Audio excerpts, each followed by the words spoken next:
দেশের তরুণ সম্প্রদায়ের প্রতি আমার আহ্বান, নিজেদেরকে যথাযোগ্যভাবে গড়ে তুলতে পারলে তোমরাই হবে আগামী দিনের সমৃদ্ধ, স্বনির্ভর ও মানবিক বাংলাদেশের নির্মাতা। আমি বিশ্বাস করি বাংলা এবং ইংরেজির পাশাপাশি তৃতীয় আরেকটি ভাষা শিখতে পারলে দেশে বিদেশে কোথাও আমাদের ভবিষ্যৎ প্রজন্মের কর্মসংস্থানের সমস্যা হবার কথা নয় ইনশাআল্লাহ। সম্মানিত শিক্ষক শিক্ষিকাবৃন্দ, শিক্ষকের জ্ঞান, দক্ষতা, সততা ও অঙ্গীকারের উপরে শিক্ষা ব্যবস্থার সাফল্য অনেকটাই নির্ভর করে। এজন্য শিক্ষক শিক্ষিকাগণ পাঠদানের পাশাপাশি শিক্ষার্থীদের সামনে একজন রোল মডেলও হয়ে উঠবেন। একই সঙ্গে হবেন সমাজ পরিবর্তনের অগ্রদূত এবং পথ প্রদর্শক।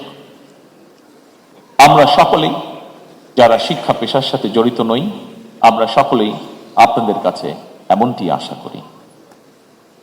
দেশের তারুণ্য এবং ছাত্র যুব শক্তিকে যদি প্রযুক্তিতে, জ্ঞানে, বিজ্ঞানে দক্ষ মানব সম্পদে রূপান্তর করা যায়, তাহলে আমি ব্যক্তিগতভাবে দৃঢ়ভাবে বিশ্বাস করি সেদিন হয়তো বেশি দূরে নয় যেদিন স্বনির্ভর, সমৃদ্ধ, স্বনির্ভর বাংলাদেশ হয়ে উঠতে পারে বিশ্বের কাছে একটি রোল মডেল।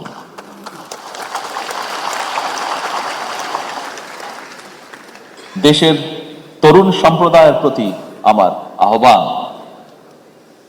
নিজেদেরকে যথাযোগ্যভাবে গড়ে তুলতে পারলে তোমরাই হবে আগামী দিনের সমৃদ্ধ, স্বনির্ভর ও মানবিক বাংলাদেশের নির্মাতা।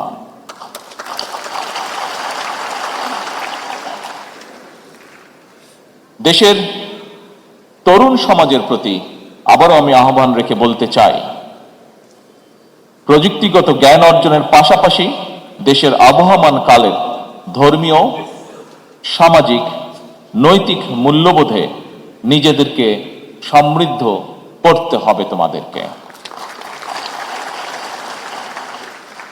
উপস্থিত সম্মানিত সকল উপস্থিতিবৃন্দ, আমি বিশ্বাস করি বাংলা এবং ইংরেজির পাশাপাশি তৃতীয় আরেকটি ভাষা শিখতে পারলে দেশে বিদেশে কোথাও আমাদের ভবিষ্যৎ প্রজন্মের কর্মসংস্থানের সমস্যা হবার কথা নয় ইনশাআল্লাহ।